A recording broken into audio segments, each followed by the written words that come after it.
কিছু মানুষ আপনার সাথে হঠাৎ করেই দেখবেন খুব মিশছে, খুব কথা বলছে, আপনার খোঁজ খবর নিচ্ছে, এমনকি তারা আপনাকে ভালোবাসছে। এক ব্যক্তিও হতে পারে, একাধিক ব্যক্তিও হতে পারে।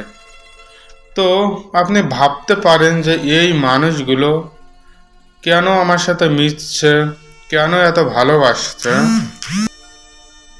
খোঁজ করলে জানতে পারবেন এরা একটা সময় কাউকে ভালোবেসেছিল, ভালোবেসে ধোঁকা খেয়েছে বা মনে আঘাত পেয়েছে, কষ্ট পেয়েছে।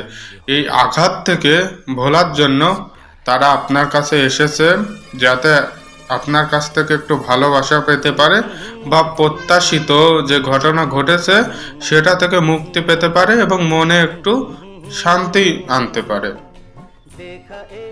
যার কারণে আপনার সাথে মিশতে এসেছে। তো আপনি এগুলো জানতেন না, আপনি তার সাথে মিশবেন, দেখবেন একটা সময় আপনিও তাদেরকে বা তাকে ভালোবেসে ফেলেছেন। ফেলার পরে সে আর আপনাকে পাত্তা দিচ্ছে না, কারণ সে যাদের কাছ থেকে কষ্ট পেয়েছে তাদের একটা সময় মন থেকে ক্ষমা করে দিয়েছে এবং তাদের কাছে সে আবার ফিরে যেতে চায় বা ফিরে যাচ্ছে, তাদের কাছে মেলামেশা শুরু করেছে। আর এখন আপনাকে অবহেলা করছে এবং অবহেলা করার কারণে আপনি কষ্ট পাচ্ছেন।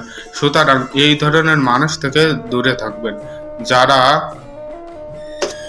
যারা নিজের কষ্ট ভোলানোর জন্য আপনার কাছে এসেছিল এবং যখন তাদের কষ্টটা ভুলে গেছে তখন তারা আপনার কাছ থেকে চলে যাচ্ছে, আপনাকে ছেড়ে দিচ্ছে।